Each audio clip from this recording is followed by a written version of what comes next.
The E.W. Scripps Company, a powerful player in the American media industry, operates a wide-ranging chain of publications, including 19 dailies and the prestigious Scripps Howard news service. The corporation has a majority stake in the Food Network and complete ownership of the Home and Garden Television Network and Scripps Productions. Now, this may sound amazing, but it took decades to build this level of wealth, and it all started with Edward W. Scripps. Hello, and welcome to our channel. Today, we are going to talk about how the E.W. Scripps family managed to gain so much wealth and how they spend it. So let us begin. The E.W. Scripps Company was founded in 1878 as Scripps and Sweeney Company by Edward Willis Scripps, then 24 years old, his cousin John Sweeney, and other relatives. Scripps invested $10,000 and got a stake in the Cleveland Penny Press, their first newspaper, equal to 20%. His half-brothers George Henry and James Edmund Scripps, along with other business partners, each received a 30% interest. Common man advocate E.W. Scripps, through publications, mostly served the wealthy. His ideal newspaper would keep the underprivileged informed with short, simple stories that everyone, regardless of education level, could follow. This philosophy was developed in part by English immigrant James E. Scripps, who founded the Detroit Evening News in 1873. To show how he incorporated personal stories into his reporting, E.W. rewarded an editor who revealed he had been fined $10 for drunkenly riding a horse. The Cleveland Penny Press was established at a time when party-affiliated newspapers were the norm, yet it flourished despite initial suspicion due to its party neutrality and reduced pricing. It reached a circulation of around 10,000 in just a few short weeks. It wasn't until James E. Scripps gave E.W. a weekly budget of $400 and told him to run the publication that it started making a profit. After the business turned a profit, E.W. persuaded his brothers to buy the St. Louis Chronicle. After a year at the helm in St. Louis, E.W. bought James E.'s minority share in the Penny Post, moved the paper's headquarters to Cincinnati, and renamed it the Cincinnati Post. E.W.'s campaign against political corruption began with this effort, which boosted the paper's readership. During the years 1887 to 1889, when James E. Scripps traveled to Europe to receive medical treatment, E.W. was in charge of the Detroit News and increased the paper's advertising and circulation. However, James E. was irritated by the alterations, so on his return, he stripped E.W. of all of his responsibilities. In 1890, unfazed, E.W. opened up shop in Covington, Kentucky, across the Ohio River from Cincinnati, and published his own newspaper, the Kentucky Post. In the same year, E.W. and his manager at the time, Milton McRae, founded a commercial partnership they called the Scripps-McRae League.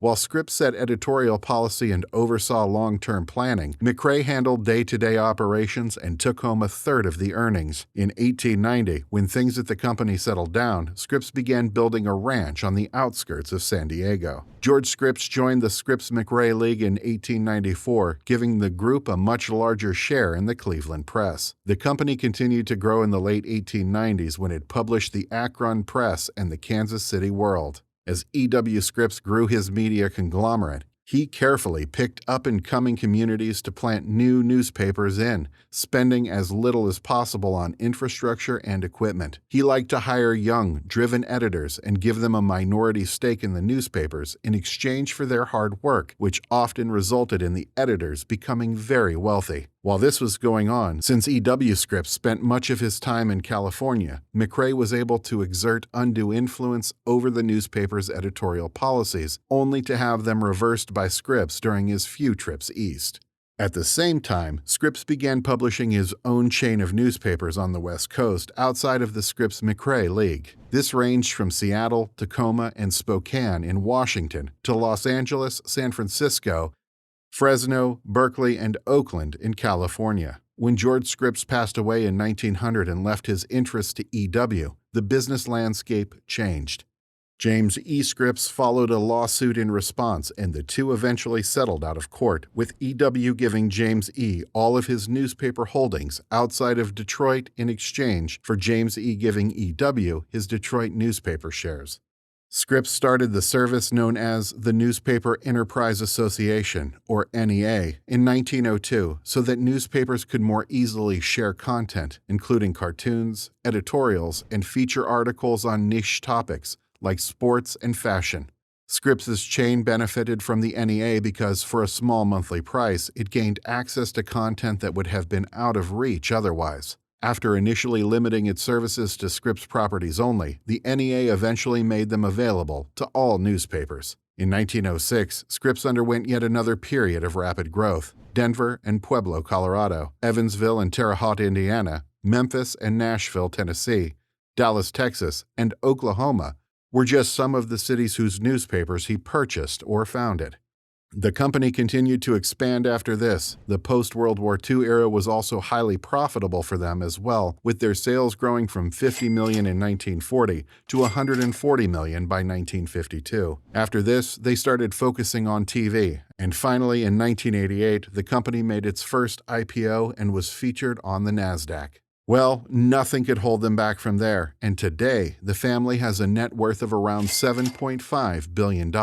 Well, this level of wealth and influence also brings a certain level of luxury with it.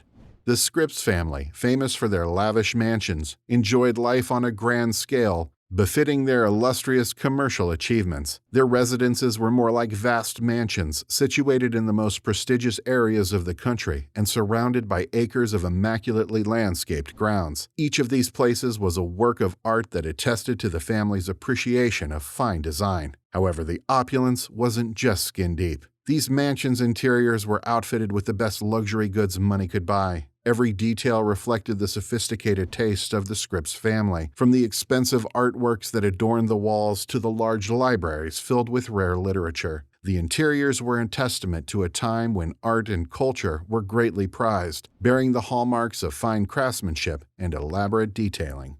The Scripps family had a long history of success in the social elite. As may be expected from one of the wealthiest families in the United States, they were frequently invited to attend exclusive functions. The family has always been seen out and about with society's elite, enjoying a life of refined elegance. The Scripps family was well known for their extravagant world travel, frequenting exotic locations in their private yachts and high-end automobiles. It's important to keep in mind, however, that the Scripps family's lifestyle was not defined by their excess spending. They were staunch believers in the transformative potential of altruism. The fields of education, science, research, and healthcare were all represented in their philanthropic efforts. Their legacy lives on because of the positive changes brought about by the investments of their fortune over the years. One great example of this is the Scripps Howard Foundation. More than 1.5 million people have benefited from the efforts of the Scripps Howard Foundation, which was founded by Charles E. Scripps, Jack R. Howard, and Edward W. Scripps II, with contributions from the Scripps and Howard families,